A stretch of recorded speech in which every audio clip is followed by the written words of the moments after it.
Je pense que l'enjeu c'était d'aborder, enfin ce que j'ai cru comprendre c'était d'aborder ce qu'on peut faire de nos bâtiments.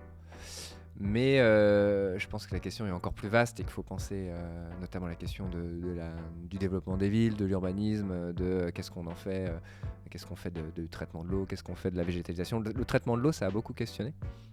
Enfin, en tout cas, le traitement, en tout cas, est-ce qu'on peut réutiliser l'eau de pluie, par exemple. C'est là où je me suis rendu compte que même dès le plus jeune âge, on est coincé par des automatismes et des peurs vis-à-vis de, par exemple, de la question de l'urbanisme, bah non, on peut pas planter des arbres partout, parce que c'est ce que j'ai entendu, et mais je trouve ça super intelligent aussi.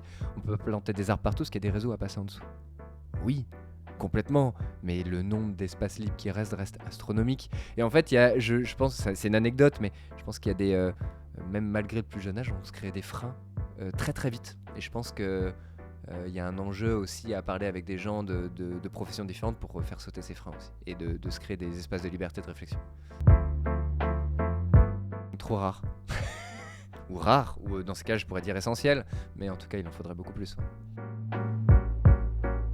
Bah, elle est très humano-centrée du coup cette déclaration. Le terme de vivant ou de nature n'apparaît pas. Donc je pense que déjà peut-être que qu'il faudrait aussi replacer la place du citoyen, de ses droits et du coup de l'homme, et du coup de l'humain, parce que c'est vrai que c'est très binaire, mais en tout cas que le terme de vivant ou en tout cas d'écosystème apparaisse quelque part peut-être.